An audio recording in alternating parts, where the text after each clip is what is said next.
아 맞아. 우리 중간고사 언제 봐요? 원래 기말은 정해져 있는데 중간고사는 따로 정해져 있지는 않거든요. 그래서 우리가 그냥 정하면 될 것 같은데 언제가 제일 편한가요? 10월 셋째 주는 며칠이에요?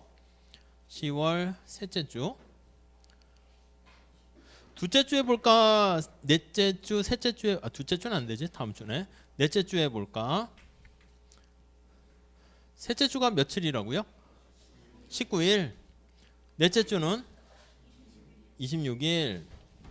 어느 게 나을까? 혹시 다수결로 하기에는 뭐 그런가? 셋째 주, 넷째 주 어느 게 편해요? 셋째 주다. 넷째 주다. 다 비슷비슷하네. 그러면 알았어요. 좋아요. 그러면 투표에 붙일 수 있나? 그냥 이렇게 보지 말까? 아니다. 어떤 걸로 할까요? 그래서 보긴 해야지. 진도 나간 건 없지만 주관식으로 해서 중간고사는 다 같이 100점을 맞도록 합시다. 아셨죠? 그래서 뭐 기말고사 가지고 성적을 또 내리면 되죠. 셋째 주에 볼까? 넷째 주? 셋째 주? 목소리 큰 사람 의견을 따를게요. 자, 소리 지르세요. 셋째 주. 별로 없네. 조용하네. 그럼 넷째 주로 합시다. 그럼 넷째 주. 아, 그래. 넷째 주네. 알았어요. 넷째 주. 박수까지. 소리를 지르라고 했는데 박수를 치시네. 좋아요. 자, 아무튼 넷째 주로 하고요. 시험 범위는 그 전주까지 나간 거로 할 테니까 그냥 부담 없이 보시면 되겠어요. 자, 우선 59페이지 시장의 균형 한번 보도록 하겠습니다. 그러니까 우리가 이제 경작은 시장에 대해서 다룬다라고 했죠. 그래서 우리가 앞에서 본 것처럼 시장이니까 무수히 많은 사람이 있어. 2명만 해도 뭐 무수히 많은 사람이 되겠죠. 그래서 이제 소비자들이 이렇게 있고요. 그 다음에 요거 기업이 물건을 생산합니다. 그래서 기업도 뭐 이렇게 다양한 기업들이 있는데 생산자 이렇게 됩니다. 그래서 물건을 사려는 구입량과 생산 공급량이 같아지면 이제 그게 균형이다 이렇게 얘기할 거예요. 자, 우선 첫 번째 줄 볼게요. 시장의 가격이 수요량과 공급량을 결정짓는 중요한 역할을 해요. 우리가 사실 얘네들이 얼마나 생산하고 얼마나 살 것인가에 영향을 주는 게 저 위에 뭔가 신호등과 같은 그런 가격이라는 게 있어요. 아담 스미스는 이게 보이지 않는 손이라고 얘기했는데 얘가 저 위에 떠 있으면 그걸 보고 얘네들이 행동을 바꾸는 거죠. 시험 날짜가 넷째 주에 보기로 했어요. 그럼 그거에 맞춰서 여러분들의 행동을 바꾸는 거죠. 셋째 주로 바뀌면 어떻게 해? 그럼 행동을 공부를 좀 더 일찍 시작하거나 뭐 행동을 다시 바꿔야 될 겁니다. 그래서 요거가 하나의 시그널 역할을 하게 되는 것이고 이러한 시그널을 보고 소비자와 생산자가 더 살까 말까 얼마나 더 생산할까 그걸 결정하게 됩니다. 자, 그래서 거기 두 번째 줄에도 있는 것처럼 공급과 수요가 요걸 보고 서로 상호작용을 하게 되고요. 그래서 누구 한 명이 이득이고 다른 누가 손해보는 게 아니라 시장에서 이 거래와 교환을 통해서 모두 다 행복해진다. 윈윈. 이런 것들을 우리가 다루게 되는 것이죠. 자, 그래서 두 번째 단락에 지금까지 수요량에 대한 가구의 의사결정과 공급량에 대한 기업 의사결정에 대해서 우리가 살펴봤는데 그거를 이제 드디어 합쳐서 얘기를 하려고 합니다. 자, 거기 보니까 현재 다음 페이지 볼게요. 균형이라고 우선 얘기를 할 건데 둘이 이제 서로 이렇게 통해서 균형 거기 한번 보시면요. 첫 번째 줄에 있죠. 다음 줄에 이퀄리브리엄이라 해요. 이 균형 상태에서는 가격이 변하지 않는다 이렇게 나와 있는데 요거는 어떤 상태에 도달하게 되면 변화할 만한 요인이 없이 가만히 멈춰 있는 상태가 균형이다 이렇게 생각하시면 되겠습니다. 이해 가시겠죠? 이런 표현 많이 나오게 될 거예요. 자, 그래서 뒤에 다시 한번 보도록 할게요. 밑에 초과 수요 나와 있는데 오른쪽 그래프를 가지고 한번 보도록 할게요. 우리 책에서는 뭐 별로 복잡한 얘기 아닌 거를요 다양한 현실에 이렇게 적용하는 것처럼 막 얘기를 해요. 시장 전체니까 우리 대문자로 썼습니다. 시장의 가격이 있고요. 거기 보시면 시장에 대한 수요 곡선이 있고요. 공급 곡선이 또 이렇게 꼬불랑하게 그려놨습니다. 가격이 거기 나와 있는 것처럼 이렇게 1.75가 되었다. 1.75달러다 라고 하면요. 이 콩에 대해서 거기 보시면 물건을 생산 공급하려는 사람은 가격이 좀 너무 낮아서 이만큼만 생산 공급하겠다는 의사를 나타내는 것인데 이 가격에서는요 물건을 사려는 사람이 이렇게 굉장히 많아요. 자, 그래서 여기를 우리가 뭐 A라고 할까요? 여기 B라고 할까요? 그래서 공급보다 수요가 더 많네. 그래서 이런 경우를 우리가 초과 수요 상태다. 이렇게 얘기를 할 거예요. 네. 자, 그래서 왼쪽에 다시 한번 가볼게요. 초과 수요는 부족이라는 말을 쓰기도 해요. 공급량이 부족한 거지, 생산 공급량이. 이렇게요. 자, 현재 가격에서 수요량이 공급량보다 큰 경우를 얘기하고요. 두 번째 단락에 한번 보시면 초과 수요가 발생하게 되면 이게 사람들이 살려는 사람 되게 많잖아. 근데 생산 공급량은 몇 개 없어. 이 노동시장도 마찬가지야. 일자리는 몇 개 없는데 아니면 뭐 사람들이 막 많거나 아니면 이 경우는 일하려는 사람은 없는데 사람을 채용하려는 기업들이 되게 많은 상태죠. 자, 두 번째 단락. 초과 수요가 발생하면 수요자들이 부족한 공급량을 서로 차지하기 위해서 경쟁을 하게 됩니다. 그렇죠? 그러니까 가격이 당연히 올라갈 수밖에 없어요. 이렇게. 그래서 이 주어진 가격 하에서 P0라 할까? P0라는 가격 하에서 이렇게 쓸게요. 이거에서 공급량보다 수요가 훨씬 많아요. 살려는 사람이 많아. 그렇게 되니까 당연히 경매라든가 아니면 우리가 서로 뭐 야구 티켓 뭐 이런 거 콘서트 티켓 끊는 거랑 비슷합니다. 그러니까 이게 가격이 올라가요. 여러분, 가격이 올라가면 곡선 자체가 움직이는 게 아니라 곡선 상에서 움직이는 거지. 공급자들이 공급량을 증가시킬 것이고 물건을 사는 사람 중에 일부는 부담돼 해서 수요량이 감소할 것이고, 그래서 여기 같아지는 점 상태가 되면 이때가 균형 이렇게 됩니다. 자, 거기 보시면 균형 가격이 $2 이렇게 됐는데 뭐 P스타라고 할까요? 이때가 되면 수요하겠다는 수요량과 공급량이 같아져서 멈추게 됩니다. 자, 왼쪽에 살짝 다시 한번 두 번째 단락에 보시면 가격이 조정되는 과정은 다를지 몰라도 결과는 늘 유사하고 동일합니다. 경매 가지고 얘기하고 있어요. 경매 시장에서 물건을 사겠다는 사람들이 호가를 막 불러요. 저요 하면서 가격을 막 높이 불러지면 그게 같아질 때까지 계속되는 것입니다. 자, 경매인이 낮은 가격에서부터 해가지고 올라가는 그런 모습을 거기 두 번째 단락에 나와 있고요. 물론 거기 경매에서는 가장 높은 가격, 가장 원하는 사람한테 거기 보시면 경매품이 낙찰받게 되는 거 알 수가 있습니다. 밑에 세 번째 단락은 그래프 설명하고 있는데 그거 그대로 보시면 될 것 같고요. 그래서 여기 초과 수요가 사라질 때까지 가격은 계속 올라가요. 그래서 P0에서 초과 수요가 됐는데 얘가 올라가다가 언제 스톱해서 멈추게 되는가? 이게 중단하는 스톱되는 규칙인데 이거 변화할 만한 요인이 언제 없어집니까? 라고 하면요, 이게 수요와 공급이 같아지는 상황, 그때 되면 가격은 더 이상 올라가지 않고 스톱하게 된다 보시면 되겠습니다. 자, 그래서 거기 세 번째 단락 그대로 수요 공급, 세 번째 단락 마지막 제줄에 수요 곡선과 공급 곡선이 만나는 점에서 균형점이 이루어지는 거 알 수가 있고요. 그래서 마지막 단락 볼까요? 더 많은 거기 보시면 재화가 인터넷을 통해서 경매 이런 걸로 해서 연결시켜주는 그 경매인이 바로 저 시장에서의 가격이야. 가격을 얼마로 제시를 이렇게 해주면 그때 수요 공급 막 변화하게 돼서 그게 같아지는 상황일 때 그게 이제 균형 가격 이렇게 보시면 되겠습니다. 자, 넘어갈게요. 그 다음 초과 공급이라고 합니다. 이 경우는 초과 수요고요. 자, 61페이지 가보시면 가격이 이렇게 $3로 좀 비싸졌다라고 할게요. 그러면 이 가격에서는 물건을 사려는 사람이 너무 비싸니까 줄어들어. 근데 가격이 비싸니까 생산하려는 사람은 훨씬 많습니다. 그래서 공급보다 여기 보시면 수요가 더 작아요.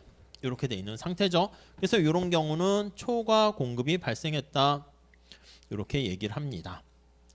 오케이, 뭐 이거 반대로 보시면 되겠죠. 물건이 남아 돌기 때문에 우리 백화점이나 마트에도 장이 마감될 때는요, 이게 안 팔리잖아. 그럼 이거 다 버려야 되는 거니까 가격이 이렇게 내려가요. 가격이 내려가면 이 곡선이 이동하면 안 돼. 곡선 상에서 이동합니다. 공급량이 줄고 가격이 싸지니까 수요량이 증가해서 이 상태가 되면 다시 멈추게 되네요. 뭐 반대되는 얘기 보시면 돼요. 첫 번째 줄에 잉여라는 말을 초과 공급 대신 사용하기도 합니다.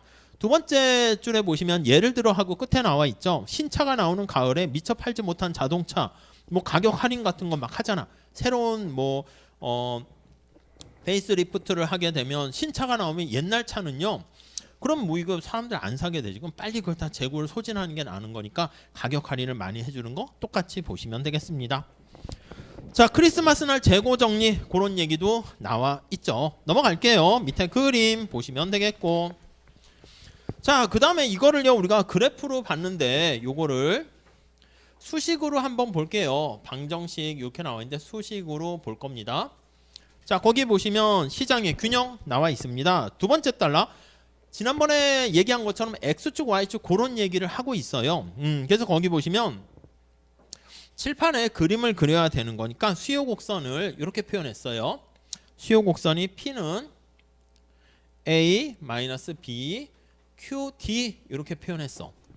오케이? 뭐 아니면 요거를 10-2QD 이렇게 보시면 되겠어요.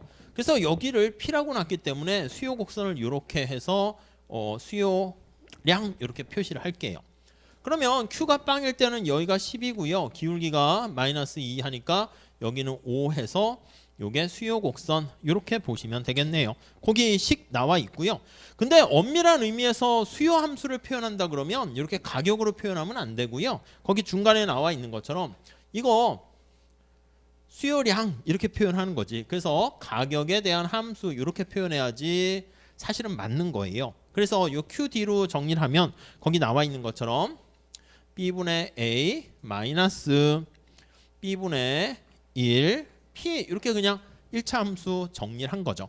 그래서 보통 문제를 주어질 때는 수요 함수는 다음과 같이 주어진다 하면 이렇게 주어지는 게 정상적이고 일반적이고요. 근데 만약에 그래프를 그려서 우리가 문제를 풀거나 접근한다 그러면 P로 이렇게 바꿔줘야 돼요. 그래서 이거를 우리가 수요 함수 이렇게 얘기하고요.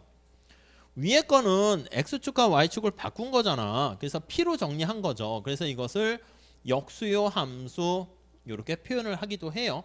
그냥 뭐 모르셔도 상관은 없습니다. 자, 우리 책에서도 언급은 있어요. 그래서 거기 보시면 수요 함수, 수요 곡선 이렇게 나와 있고요. 자, 바로 그 제목 다시 요거식 나와 있는 거 바로 앞에 보면 그 가정하면 역수요 곡선은 이런 말 있잖아. 역 인버스에서 바꿨다는 뜻입니다. 원래 이게 수요 곡선, 수요 함수고요. 요거를 그래프를 그리려고 P로 바꾼 거다. 편의상 이렇게 보시면 되겠어요. 자, 공급 곡선도 마찬가지가 되겠습니다. 자, 수요 곡선 이렇게 있고 공급 곡선 거기 밑에 보시면 P는 뭐 C 플러스 D, Q, S 이렇게요. 뭐 5 플러스 뭐 1일 할까 그냥 QS 이렇게 보시면 되겠습니다. 그럼 이거는 그래프를 그리면 5보다 여기쯤 해야겠지. 5보다 더 낮으면 나 생산 안 해 이렇게 되는 것이고 우상향하는 공급 곡선 이렇게 되는 거 알 수 있고요. 역시 요거를 QS 원래 이게 공급 함수가 되는 거죠. 뭐 그래서 다음 페이지 정리를 해놨는데 요거는 D분의 C 플러스 D분의 1P 이렇게 됩니다. 뭐 같은 거라고 보시면 돼요. 그냥 관심사에 따라서 P로 정리했냐 Q로 정리했느냐 네 그렇게 보시면 되겠어요. 자, 그래서 우리가 앞에서 말씀드린 것처럼 가격이 얼마 이렇게 주어졌을 때 이 균형 가격이다라는 것은 지금 얘기한 것처럼 수요와 공급이 같아져야 되기 때문에 균형에서는 주어진 가격 얼마 있었을 때 수요량과 공급량이 같아야죠. 그 중간에 보시면 QD와 QS가 이거 1대 이렇게 균형이 성립하는 거니까 이걸 같이 넣어서 대입을 하게 되면 그때 균형 가격 P로 정리하는 거니까 Q로 정리해서 넣으니까 균형 가격을 구할 수가 있을 겁니다. 이게 뭐 A, B, C, D 이렇게 하면 정신 없으니까 거기 예를 들어서 표현했는데 그냥 보시면 되겠습니다. 자, 그 정도 정리하시고요. 그 밑에 얘는 그대로 보시면 되겠죠. 자, 그 다음에 균형점의 변화 한번 볼게요. 이거 지울게요. 자, 밑에 한번 볼까요? 자, 수요와 공급이 만나는 상태가 균형입니다. 수평축에 Q 있고요. 여기 P 있어요. 여기 수요 곡선 있고요. 공급 곡선이 이렇게 원래 있었어. S 제로가 있었어. 자, 밑에 한번 볼까요? 그림 바로 위에 볼게요. 남미는 주요 커피 시장이 됩니다. 이게 이제 커피 시장이 돼요. 커피 시장. 무수히 많은 공급자와 생산자들이 모여가지고 생산 그리고 공급하고 그리고 수요 그걸 나타낸 것이죠. 자, 근데 거기 보니까 콜롬비아에 브라질과 콜롬비아에 한파가 닥쳤습니다. 커피 시장에 한파라는 충격이 발생했어요. 한파라는 쇼크가 이렇게 등장했습니다. 그럼 첫 번째 우리는 앞으로 어떻게 분석을 할 거냐면, 아니 커피 시장에서 갑자기 한파가 닥치니까 커피가 막 먹고 싶어져요? 뭐 그럴 수도 있겠지. 선호라든가 등등에 영향 미칠 수도 있겠지만, 그렇게 하면 이제 좀 복잡하니까 현실에선 그럴 수 있겠지만 여기에는 영향을 미치진 않고요. 갑자기 뭐 소득이 변화하거나 이런 건 아니고 기호가 변하는 건 아니니까. 그래서 한파가 닥치게 되면 여기에는 영향이 없어요. 근데 공급에는 영향을 줍니다. 한파 때문에 커피 농장과 생산에 있어서 이론 영향일까요? 생산을 더 증가시킬까요? 좀 부정적일까? 당연히 부정적이겠지. 그래서 거기 보시면 세계 커피의 가격이 올랐어. 왜 올랐지? 그걸 보니까 여기 공급에 생산 공급에 부정적인 충격을 주는 거야. 네거티브한 영향을 미치게 되는 거야. 그러니까 주어진 가격에 대해서 생산을 줄이거나 비용이 증가하는 거지 코스트에 영향을 준 거야. 코스트가 증가하게 되면 그로 인해서 여기 커피 농장에서 공급 곡선이 왼쪽으로 이동하죠. 그래서 밑에 언급은 없지만 여기가 2제로라 하고 균형점 2원 이렇게 되면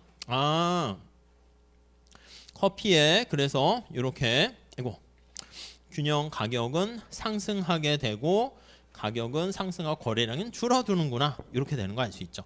요거를 조금 더 앞에 한 것처럼 살펴보도록 할게요. 자, 스텝 바이 스텝으로 하면 한파가 닥쳐서 공급에 부정적인 영향을 미쳤어. 근데 만약에 가격이 P0로 고정돼 있다라고 할게요. 한파가 닥쳐가지고 그래서 수요에는 영향이 없습니다. 영향이 없으니까 그대로 가만히 있는데 공급 곡선은 영향을 미쳐요. 좌측으로 곡선 자체가 이동을 합니다. 근데 만약에 가격이 그대로라고 하면 이거 우선 생각하기 전에 가격이 이거야. 그럼 앞에서 본 것처럼 여기 주어진 가격에 대해서 이렇게 가니까 이동을 했어. 얘는 약간 모자이크 처리해서 이동한 거니까 살짝 뺄게요. 그럼 어떻게 되겠어? 이 P0 가격에서는 살려는 사람이 이렇게 많은데 공급량이 확 줄었잖아. 이게 뭐라고 왼쪽에? 초과 수요가 발생하는 거지. 익세스 디맨드다 이렇게 해서 초과 수요가 발생합니다. 그래서 요거 두 개 상황에서요 초과 수요가 발생하게 되고요. 수요가 더 많은 거지. 그럼 공급된 거보다 살려는 사람들이 훨씬 더 많게 되니까 이거 어떻게 해? 이 지금 균형 상태가 아니지. 가격은 상승하려는 유인이 작동하게 돼요. 인센티브가 생기고. 그럼 언제까지 상승합니까? 하면 초과 수요가 없어질 때까지.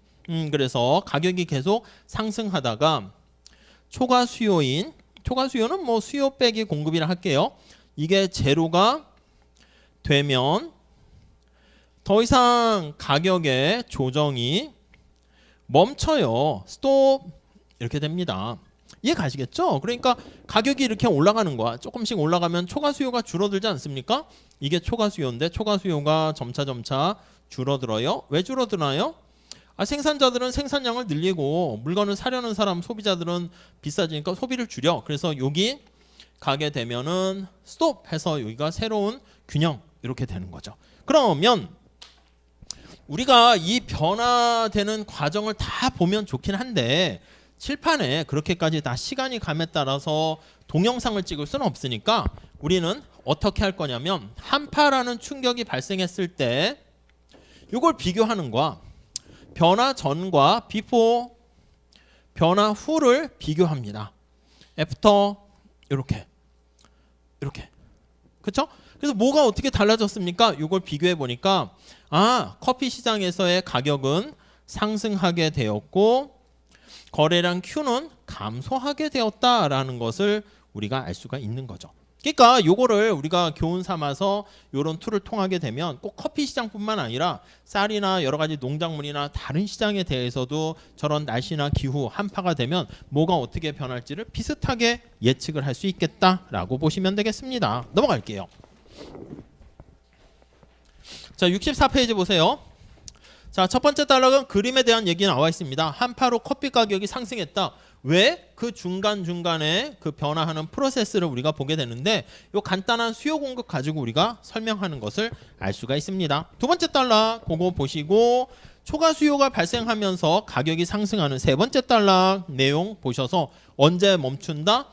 공급과 수요가 같아지는 초과 수요가 제로가 될 때 멈춘다. 이렇게 보시면 되겠습니다.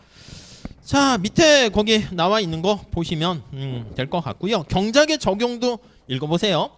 시험 문제 낼 게 없으니까 거기 있는 거 그런 거 낼 거야. 첫 번째 줄에 퀴노아 뭐예요? 채식주의자나 미식가라면 페루나 볼리비아 사람들이 먹는 고단백 곡식인 퀴노아를 먹어보았을 것이다. 드셔보셨어요?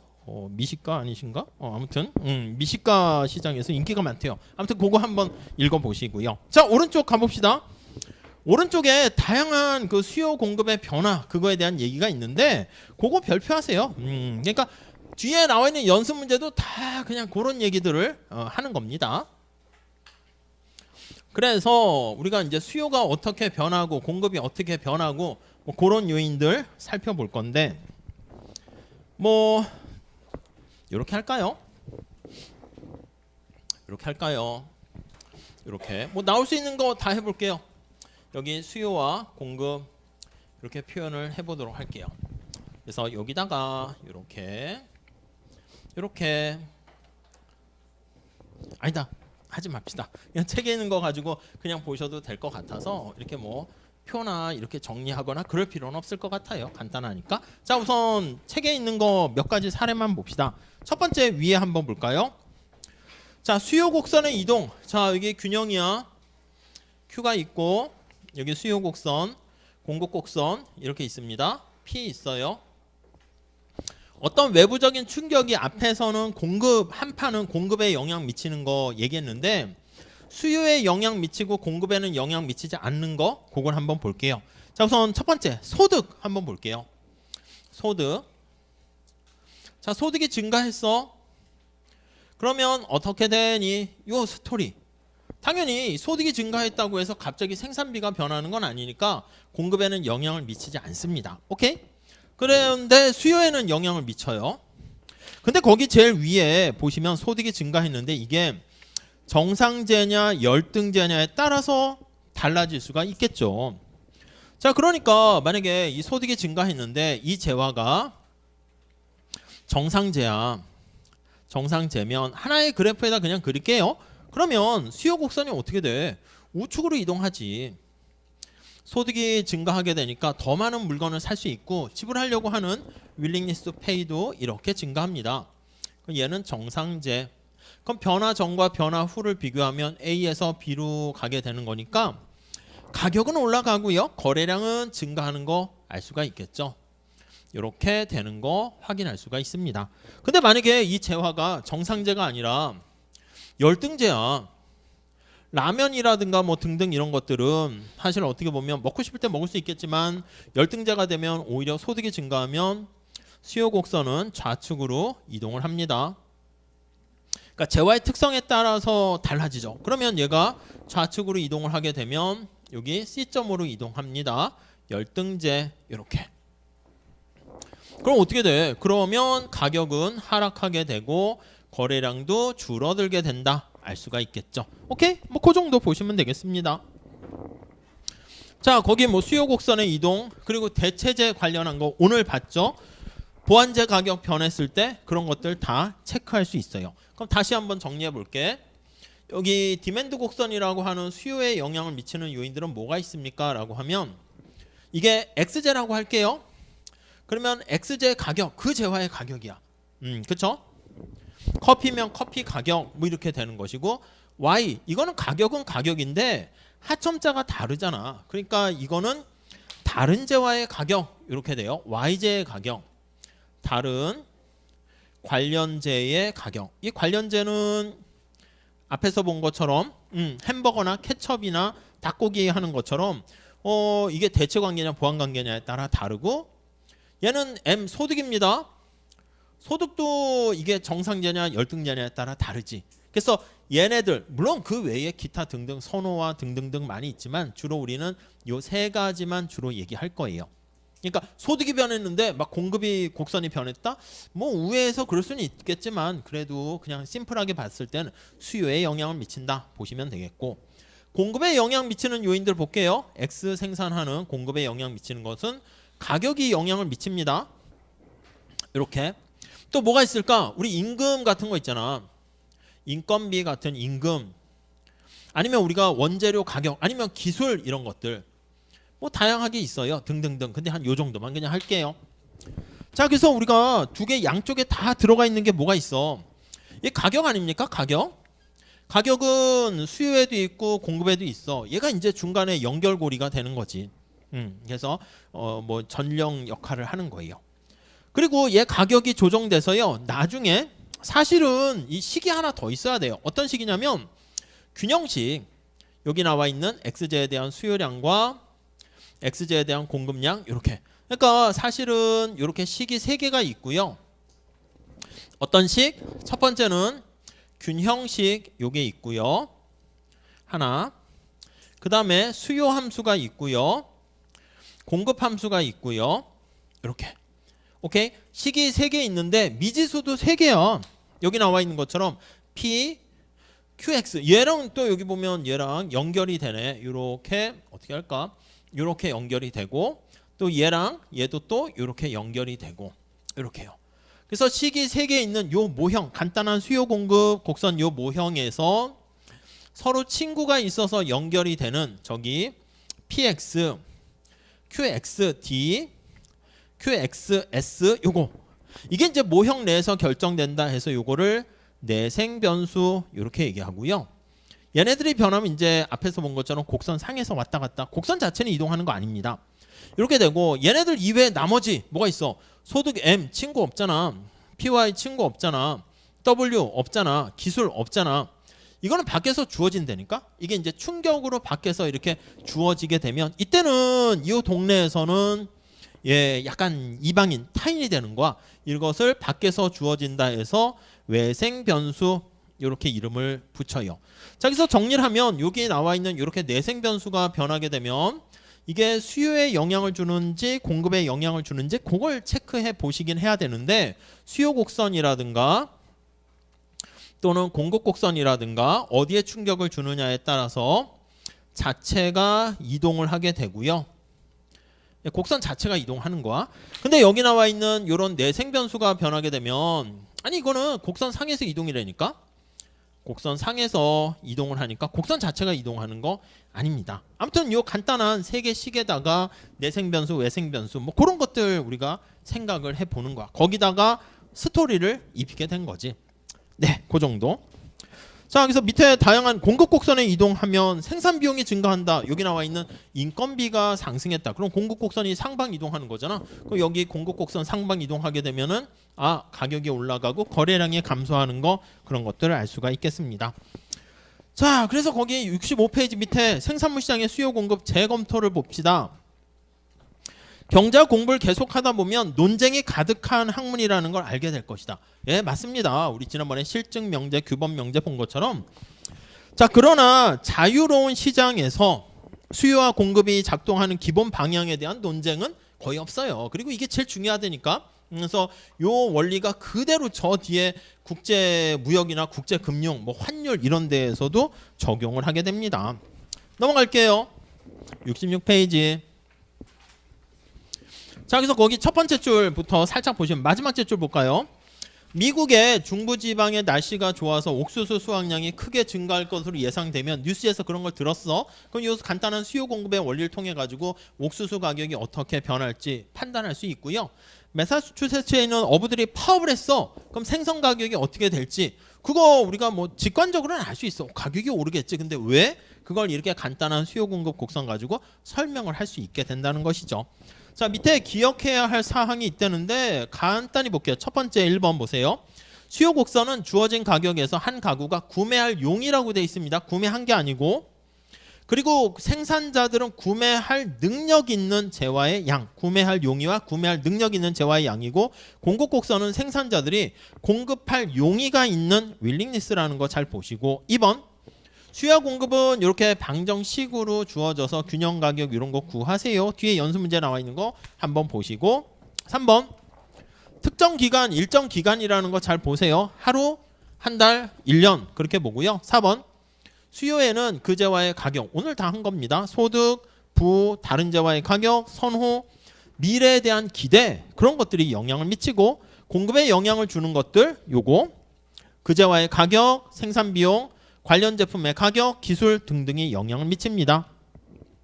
6번이 중요한 거야. 곡선 상의 이동과 곡선 자체가 이동하는 거, 그거를 명확하게 구분을 해야 돼요. 자, 그리고 거기 7번 보시면 현재 가격에서 공급량과 수요량이 일치하면 그게 바로 균형이 달성된 거다라고 보시면 되겠습니다. 자, 그 다음에 밑에 시장과 자원 배분 나와 있는데, 독자는 경제학의 세 가지 질문, 우리 경제학의 3대 원리라 그랬죠. 무엇을 얼마나 생산하고, 어떻게 생산하고, 생산된 걸 누가 가져가는가, 그거에 대한 것들을 우리가 계속 우리가 해결하려고 노력할 것이고요. 기업은 이윤이 생기는 것을 생산하려고 하고요. 생산 비용을 뺀 나머지 이윤이 발생하는 가격에 팔 수 있다라고 하면 그 제품을 남는 게 되는 거니까 생산 판매하려고 합니다. 그래서 자원은 어디로 흘러간다? 이윤의 기회가 있는 쪽으로 흘러갑니다. 이윤이 없으면 그쪽 가봤죠. 뭐 남는 게 없으니까 거기서 이윤 있는 쪽으로 흘러가는, 물이 위에 높은 데서 낮은 데로 흐르는 거랑 똑같습니다.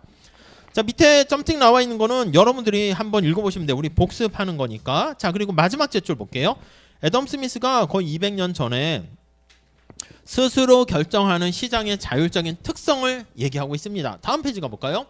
모든 사람은 점점점 자신의 이득만을 추구하는 행동을 함으로써 사회를 발전시킨다. 사익을 추구한다고 그랬죠. 보이지 않는 손, 이게 바로 그 가격이 되는 거야. 사람들의 의도와는 전혀 상관없이 사람들의 이기적인 행동이 사회를 발전시키도록 만든다. 뭐 그런 얘기가 있습니다. 이게 바로 아담 스미스가 얘기한 보이지 않는 손의 원리, 이렇게 표현하고요. 이게 시장의 가격, 자율성을 의미한다. 이렇게 보시면 되겠습니다. 점팅 다음 줄에 가보시면 이윤을 얻을 수 있는 사업을 해야 하는 기업은 당연히 좋은 기술을 선택해야 된다라는 거. 이유는 당연하다. 왜냐하면 가능한 한 비용을 낮춰야지 이윤이 더 커지기 때문이죠.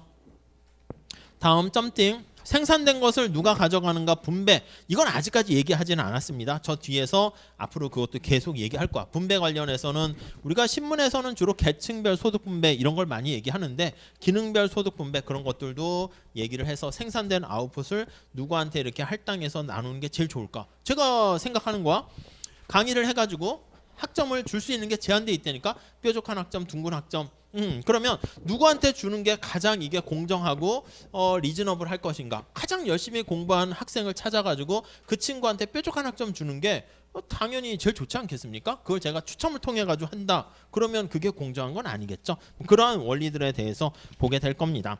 뒤에 요약 보시고 연습 문제 나와 있는데 어렵지는 않지만 생각은 하셔야 돼. 제가 중간고사 때 낼 때는 거기 나와 있는 우리 뭐 토론도 하나 또 올려볼게요. 지난주엔 할까 하다가 추석이 있어서 안 했는데, 거기 경제학적 사고 키우기 같은 거 하거나 아니면 다른 경제 언론 책들 있잖아. 거기서 생각해 볼 만한 것들 해가지고 하나 올릴 테니까 그거 역시 댓글 좀 달아주세요. 대충 읽어봤는데 그거 원래는 시간이 많으면 댓글도 하나씩 보면서 자 이거 쓰신 분 누구세요 해가지고 얘기도 하고 하려고 했는데 시간이 많이 없어요. 그래가지고 한번 쓱 보긴 하는데 거기 나와 있는 것들 제가 중간고사에 낼 거야. 아니면 극단적으로 시험 문제가 어떻게 나옵니까?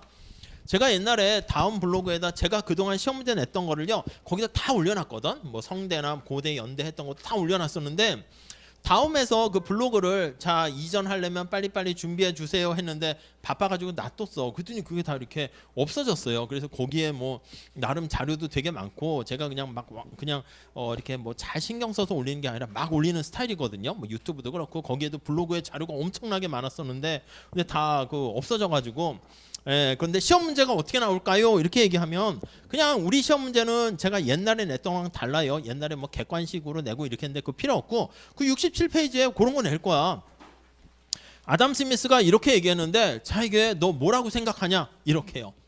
아시겠죠? 이거 뭐라고 쓸지. 그러니까 생각한 사람은 그래도 좀 시험 시간이 제한돼 있잖아. 그러니까 이게 아무리 길게 해도 뭐 한 2시간 이내, 1시간 반 이렇게 하려고요. 뭐 그냥 밤새서 집에 가서 써오세요 하면 그 리포트 같이 되는 거잖아. 그러면 이제 막 이것저것 복잡해지니까 그러니까 1~2시간 내에 시험 볼 수 있게 하는 거니까 이런 거를 생각했던 분은 자기의 논리에 입각해서 짝짝짝 쓰는 것이고 생각한 적이 없다 그러면 아 이거 뭐라고 쓸까 이러면 시간이 가는 거지. 그러니까 뭐 그런 거니까 뒤에 문제들 중에서도 주관식이잖아. 그러니까 그런 거를 생각을 했는가 안 했는가 뭐 그런 정도로 하도록 할게요. 아시겠죠? 그래서 혹시나 지금부터 시험 공부를 해야겠다 그러면 교과서의 본문 내용 읽을 거리 잘 보시고 뒤에 연습 문제 하나씩 생각하시면서 답을 맞추는 것보다는 나는 어떻게 논리적으로 자기 주장을 펼쳤는지 그걸 설명하시면 되겠습니다. 자 이렇게 하시고요. 다음 시간에 챕터 4장 할게요. 수고하셨습니다.